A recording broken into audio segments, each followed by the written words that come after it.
Even the New York Times is reporting that all those campus protests across the U.S. where there were over 3,100 arrests of U.S. students for freedom of speech, for the crime of freedom, and some faculty, for the crime of freedom of speech, almost all of those charges have been dropped, which the New York Times doesn't want to say this part means the arrests were fucking illegal. Like, that was good timing. It says more than 3,100 people have been arrested or detained. Most were charged with trespassing or disturbing the peace. Some face more serious charges like resisting arrest. But in the months since, many of the charges have been dropped, even as students are facing additional consequences like barred from their campuses or having their diplomas withheld. So basically, these arrests were illegal. They are now proving illegal. The cops and the prosecutors, et cetera, are realizing they're illegal and that they're going to get thrown out anyway by a judge.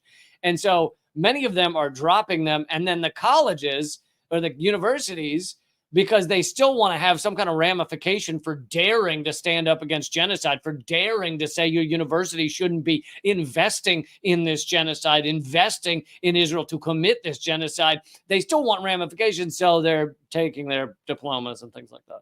I wouldn't be surprised to see some legal action on that as well, if students get together and take legal action.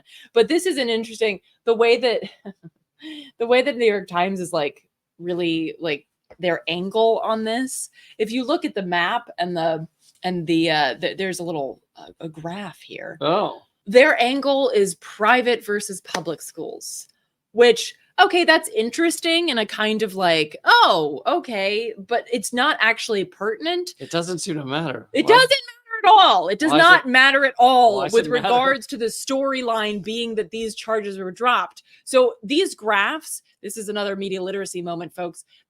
Anytime there's a graph, people automatically think that this is some important shit and some statistical shit that you need to know. If there's colors in bar graphs. There's colors in bar graphs because we're programmed that way, right? Yeah. Because we grow up thinking like, oh, look at the graph and here's the X, Y axis. Oh, wow, that's a lot of public. Like, who gives a shit? It's not pertinent to this story at all. And yet, you know, with the help of these, it's like Netanyahu, with the help of a visual aid, it makes it look. Here's a graph of how many of those students arrested had facial hair. Right, like it's like a pie chart. What the fuck? What are we talking about? And so they completely blow past important information, like which would suggest that these arrests were totally legal and it's totally fakakt that these schools are trying to withhold their diplomas. No, none of that. It's just like, isn't it fascinating that some of these schools are public and some of them are private? That's interesting. And then, no, it's not. It's not actually at all. And this is yet another example of how the New York Times and other like legacy media like this will either bury the lead or not talk about the most important aspect of a story. Which is, and instead try to get you to focus on something that is totally irrelevant. Like, who's going to be reading this and later sitting at the bar being like, did you know that there were 470? No one's going to be fucking doing that.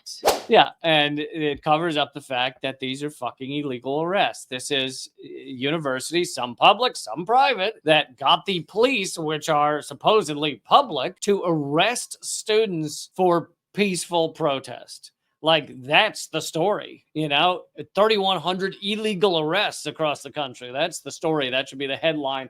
That should be your fucking bar graph. I mean, the only reason that would be pertinent is if like you then launch into a commentary about like how both public and private universities are way too expensive, and that the private universities you're more likely to have, you know, like the legacy students that are just there because, you know, the child of another student who went there or some shit like that. If you're going to launch into that conversation, fine. Also, though, it's not pertinent to this specific topic.